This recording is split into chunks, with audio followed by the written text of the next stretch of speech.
Assalamualaikum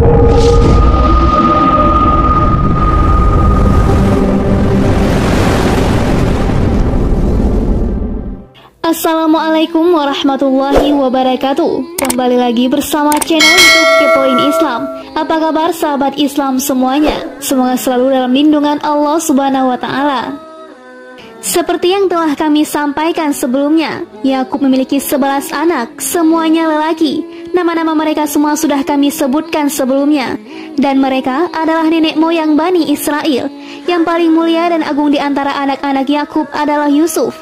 Sekelompok ulama berpendapat di antara anak-anak Yakub tidak ada yang menjadi nabi selain Yusuf. Seluruh saudaranya tidak ada yang diberi wahyu. Kisah tentang sikap dan tutur kata saudara-saudara Yusuf membenarkan pendapat di atas. Sementara kalangan lainnya menyatakan saudara-saudara Yusuf semuanya nabi, bersandar pada firman Allah.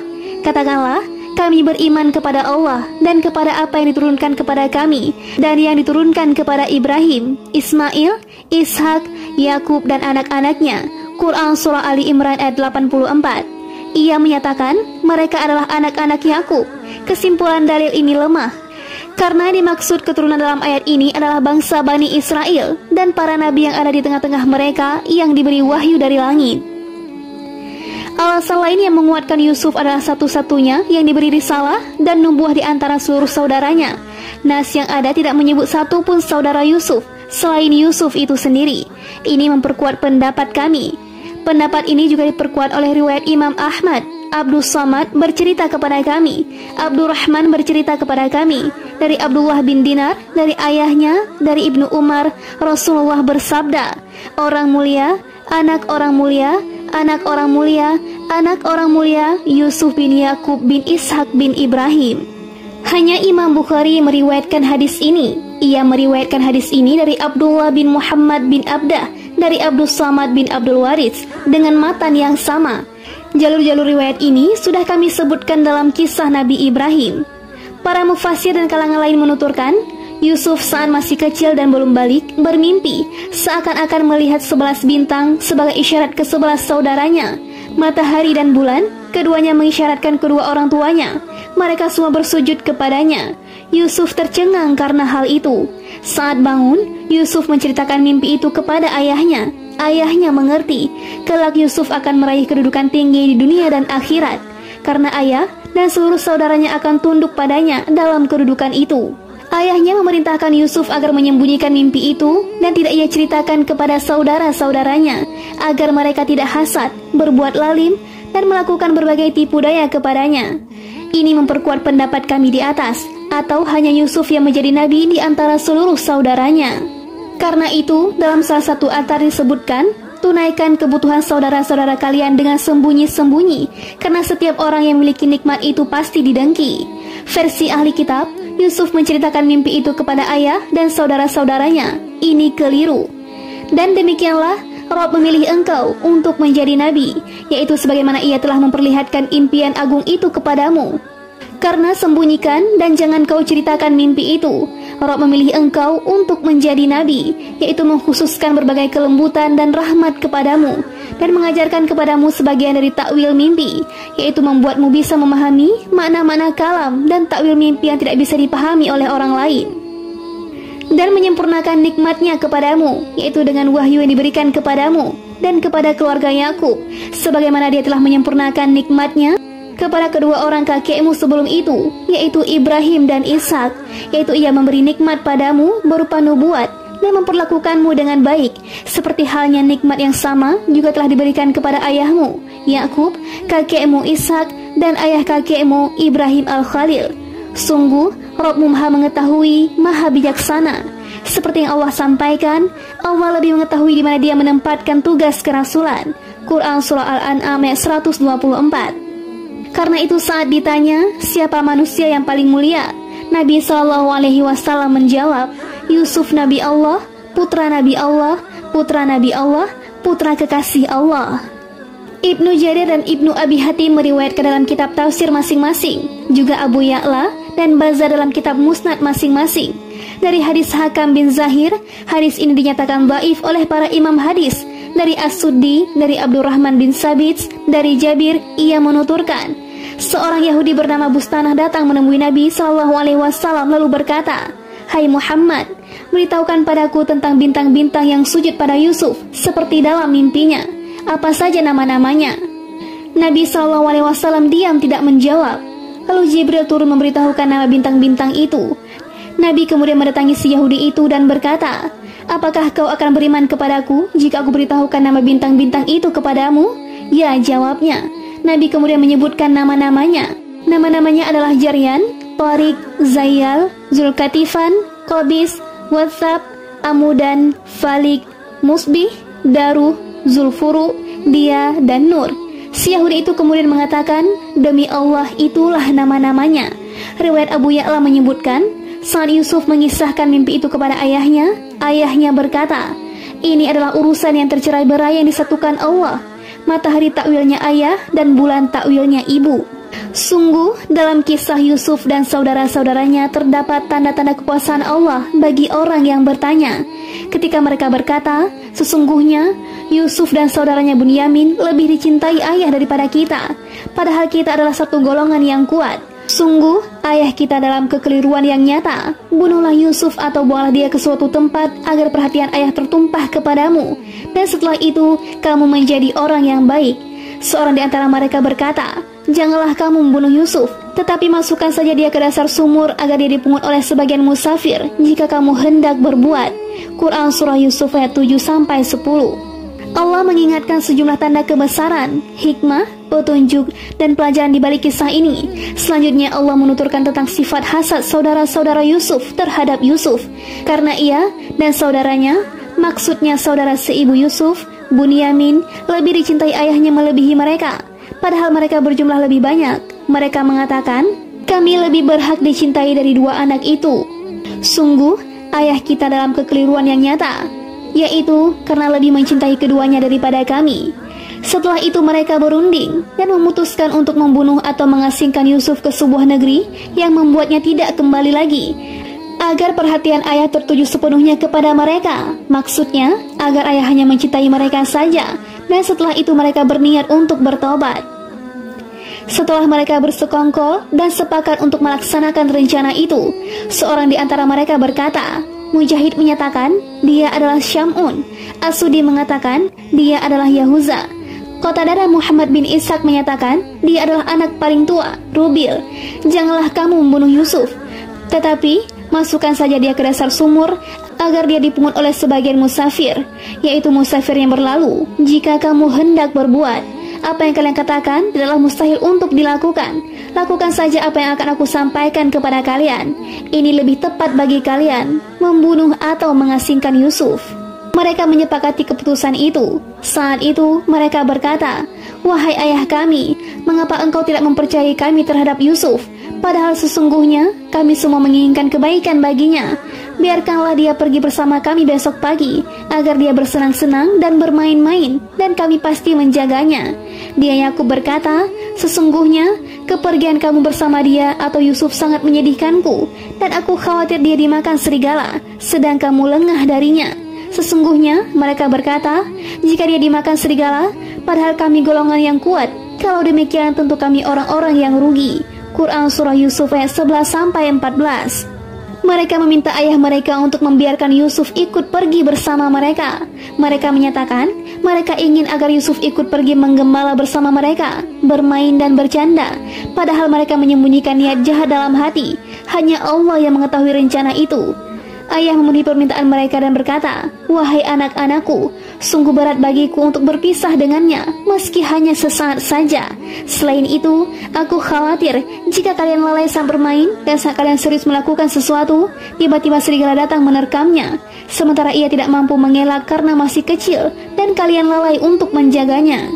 Sesungguhnya mereka berkata, "Jika dia dimakan serigala, padahal kami golongan yang kuat, kalau demikian tentu kami orang-orang yang rugi, yaitu jika serigala menerkam lalu memakannya di hadapan kami, atau kami lengah untuk menjaganya hingga hal itu terjadi, padahal kami golongan yang kuat, tentu kami orang-orang yang rugi, yaitu lemah dan binasa."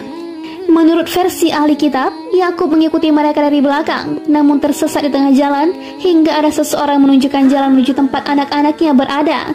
Ini juga kekeliruan mereka dalam menuturkan kisah ini, karena Yakub sangat mengkhawatirkan keselamatan Yusuf ketika diajak pergi bersama saudara-saudaranya. Lantas bagaimana mungkin jika Yakub membiarkan Yusuf pergi seorang diri? Mereka terus mendesak ayah mereka hingga akhirnya si ayah membiarkan Yusuf pergi bersama mereka.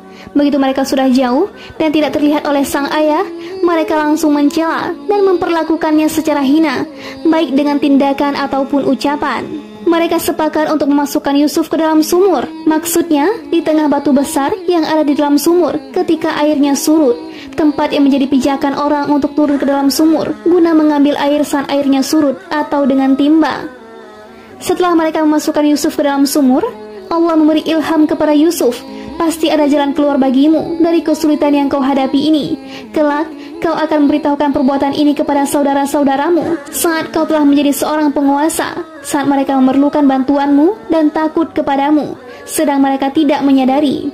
Mujahid dan Qatadah menyatakan, sedang mereka tidak menyadari ilham yang Allah berikan kepadamu. Diriwayatkan dari Ibnu Abbas, sedang mereka tidak menyadari, yaitu kalau kau akan beritahukan hal ini kepada mereka saat mereka tidak mengenalimu. Hadis riwayat Ibnu Jarir dari Ibnu Abbas. Setelah diletakkan di dalam sumur, mereka pulang meninggalkannya. Mereka mengambil bajunya, lalu mereka lumuri dengan darah. Mereka pulang pada petang hari dengan menangisi Yusuf. Karena itu sebagian salaf menyatakan, jangan tertipu oleh tangisan orang yang berpura-pura dizalimi, karena bisa jadi yang menangis justru orang yang berbuat lalim. Setelah itu ia menyebut tangisan saudara-saudara Yusuf. Mereka pulang menemui ayah mereka pada petang hari dengan menangis, yaitu di tengah gelapnya malam, agar selaras dengan pengkhianatan yang mereka lakukan, bukan alasan yang mereka kemukakan. Mereka berkata, wahai ayah kami, sesungguhnya kami pergi berlomba dan kami tinggalkan Yusuf di dekat barang-barang kami, yaitu di dekat baju-baju kami. Lalu dia dimakan serigala, yaitu saat kami tidak melihatnya karena kami tengah bermain kejar-kejaran.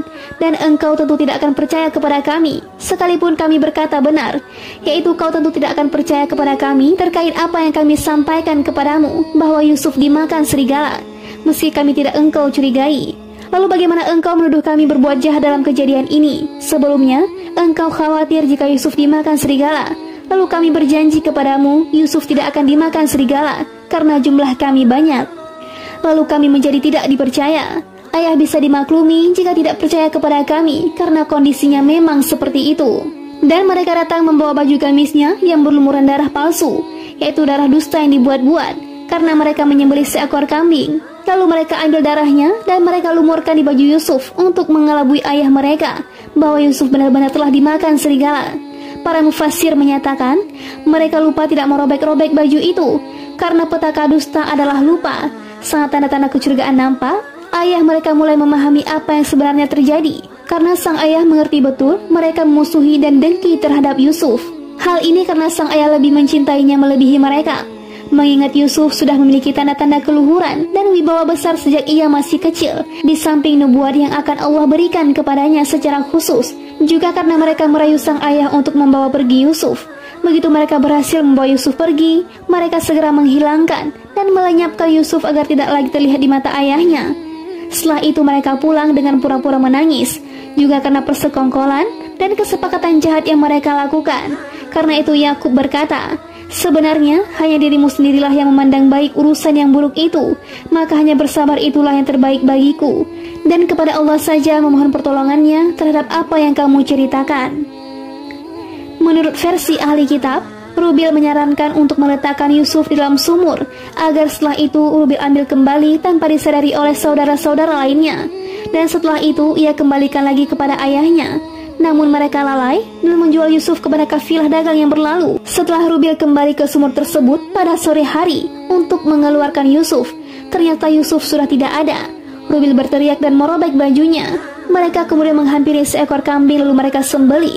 Darah kambing itu kemudian mereka lumurkan ke baju Yusuf. Saat Yakub diberitahu, ia merobek bajunya dan mengenakan sarung hitam, larut dalam kesedihan selama berhari-hari karena kehilangan Yusuf. Kisah lemah ini bersumber dari kekeliruan ahli kitab dalam menuturkan dan menggambarkan kisah sebenarnya. Dan datanglah sekelompok musafir. Mereka menyuruh seorang pengambil air, lalu dia menurunkan timbanya. Dia berkata, "Oh senangnya, ini ada seorang anak muda." Kemudian mereka menyembunyikannya sebagai barang dagangan, dan Allah Maha mengetahui apa yang mereka kerjakan. Dan mereka menjualnya atau Yusuf dengan harga rendah, yaitu beberapa dirham saja, sebab mereka tidak tertarik kepadanya. Dan orang dari Mesir yang belinya berkata kepada istrinya, "Berikanlah kepadanya tempat dan layanan yang baik. Mudah-mudahan dia bermanfaat bagi kita, atau kita pungut dia sebagai anak. Dan demikianlah kami memberikan kedudukan yang baik kepada Yusuf di negeri Mesir, dan agar kami ajarkan kepadanya takwil mimpi, dan Allah berkuasa terhadap urusannya. Tetapi kebanyakan manusia tidak mengerti, dan ketika dia telah cukup dewasa, kami berikan kepadanya kekuasaan dan ilmu. Demikianlah kami memberi balasan kepada orang-orang yang berbuat baik." Quran Surah Yusuf ayat 19-22. Allah menuturkan kisah Yusuf saat diletakkan di dalam sumur. Ia duduk menantikan jalan keluar dan kelembutan Allah terhadapnya. Akhirnya, musafir pun datang melintas. Ahli kitab menuturkan, barang-barang yang mereka bawa adalah kacang tanah, biji cemara, dan biji hijau. Mereka datang dari Syam menuju Mesir. Mereka mengirim sebagai rombongan untuk mengambilkan air dari sumur tersebut. Saat sebagian dari mereka memasukkan timba ke dalam sumur, Yusuf bergantungan pada timba itu. Saat melihatnya, orang yang menimba mengatakan, "Oh senangnya," yaitu duhai senangnya, ini ada seorang anak muda. Kemudian mereka menyembunyikannya sebagai barang dagangan, yaitu mereka mengira Yusuf sebagai bagian dari barang dagangan. Dan Allah Maha mengetahui apa yang mereka kerjakan, yaitu Allah Maha mengetahui persekongkolan saudara-saudara Yusuf terhadapnya. Maha mengetahui rasa senang orang-orang yang menemukannya, karena bisa mereka jual sebagai barang dagangan. Meski demikian, Allah tidak mengubah ketetapan untuk Yusuf, karena di balik kejadian itu terdapat hikmah yang agung, takdir yang telah terdahulu, dan kasih sayang terhadap penduduk Mesir melalui takdir yang Allah jalankan melalui sosok Yusuf kecil yang memasuki Mesir sebagai tawanan.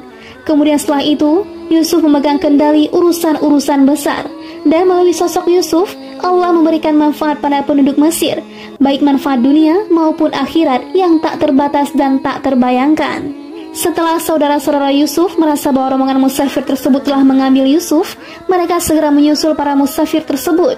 Mereka berkata, "Dia ini budak kami yang melarikan diri."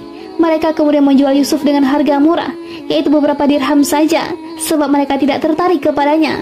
Ibnu Mas'ud, Ibnu Abbas, Nauf al-Bakali, As-Suddi, Qatadah, Atiyah al-Aufa menuturkan, mereka menjual Yusuf seharga 20 dirham. Lalu mereka bagi satu orang 2 dirham. Mujahid mengatakan 22 dirham. Ikrimah dan Muhammad bin Ishaq mengatakan 40 dirham. Dan orang dari Mesir yang membelinya berkata kepada istrinya, "Berikanlah kepadanya tempat dan layanan yang baik, yaitu perlakukan dia dengan baik. Mudah-mudahan dia bermanfaat bagi kita, atau kita pungut dia sebagai anak." Inilah salah satu wujud kelembutan, kasih sayang, dan perlakuan baik Allah kepada Yusuf, karena Allah menghendaki untuk mempersiapkan dan memberikan kebaikan dunia akhirat pada Yusuf. Para mufassir menuturkan, penduduk Mesir yang membeli Yusuf adalah pemimpin, tepatnya salah seorang menteri Mesir. Seluruh harta simpanan dan kekayaan Mesir diserahkan kepadanya. Ibnu Ishaq menuturkan, namanya Istafir bin Ruhaib. Raja Mesir saat itu adalah Rayyan bin Walid, seseorang berasal dari kabilah Amalik. Nama istri menteri Mesir tersebut adalah Ra'il binti Ramail. Yang lain menyatakan namanya Zulaikha. Sepertinya Zulaikha adalah julukannya. Yang lain menyebut Faka binti Yanus. Demikian diriwayatkan At-Tha'labi dari Ibnu Hisham Ar-Rifai. Muhammad bin Ishaq meriwayatkan dari Muhammad bin Sa'ib, dari Abu Salih, dari Ibnu Abbas, nama orang yang menjual Yusuf di Mesir, yaitu orang yang mendatangkan Yusuf ke Mesir lalu ia jual, adalah Malik bin Za'ar bin Nuwaid bin Madian bin Ibrahim. Ibnu Ishaq meriwayatkan dari Abu Ubaidah, dari Ibnu Mas'ud, ia mengatakan, orang yang paling tajam firasatnya ada 3. Penguasa Mesir saat berkata kepada istrinya, "Berikanlah kepadanya tempat dan layanan yang baik." Wanita yang berkata kepada ayahnya tentang Musa, "Wahai bapakku, ambillah ia sebagai orang yang bekerja pada kita, karena sesungguhnya orang yang paling baik yang kamu ambil untuk bekerja pada kita ialah orang yang kuat lagi dapat dipercaya." Quran Surah Al-Qasas ayat 27. Dan Abu Bakar As-Siddiq kala menunjuk Umar bin Khattab sebagai penggantinya. Ada yang menyatakan penguasa Mesir membeli Yusuf dengan harga 20 dinar. Yang lain menyebut senilai minyak kasturi. Ada juga yang menyebut senilai 1 baju sutra. Ada pula yang menyebut senilai sekian perak. Firman-Nya, Dan demikianlah kami memberikan kedudukan yang baik kepada Yusuf di negeri Mesir, yaitu kami takdirkan penguasa Mesir dan istrinya untuk berbuat baik dan memperhatikan Yusuf. Seperti itu pula kami memberikan kedudukan baik kepadanya di negeri Mesir. Dan agar kami ajarkan kepadanya takwil mimpi, yaitu kami membuatnya memahami takwil mimpi. Dan Allah berkuasa terhadap urusannya, yaitu ketika Allah menghendaki sesuatu, Allah menakdirkan sebab-sebab dan sejumlah hal yang tidak diketahui oleh manusia. Oleh karena itu, Allah berfirman, tetapi kebanyakan manusia tidak mengerti. Dan ketika dia telah cukup dewasa, kami berikan kepadanya kekuasaan dan ilmu. Demikianlah kami memberi balasan kepada orang-orang yang berbuat baik. Ini menunjukkan semua kejadian di atas terjadi saat Yusuf belum dewasa, yaitu seumuran 40 tahun. Karena dalam usia ini, Allah menyampaikan wahyu kepada para nabi. Para mufasir berbeda pendapat terkait usia Yusuf ketika menginjak dewasa. Malik, Rabi'ah, Zaid bin Aslam, dan Asy-Sya'bi menyatakan, yaitu ketika Yusuf balik. Sa'id bin Jubair berpendapat, saat Yusuf berusia 18 tahun. Ad-Dahhak menyebut 20 tahun. Ikrimah menyebut 25 tahun. As-Suddi menyebut 30 tahun. Ibnu Abbas, Mujahid, dan Qatadah menyebut 33 tahun. Hasan menyebut 40 tahun. Pendapat ini dikuatkan firman Allah, sehingga apabila dia telah dewasa dan umurnya sampai 40 tahun. Quran Surah Al-Ahqaf ayat 46. Wallahu a'lam.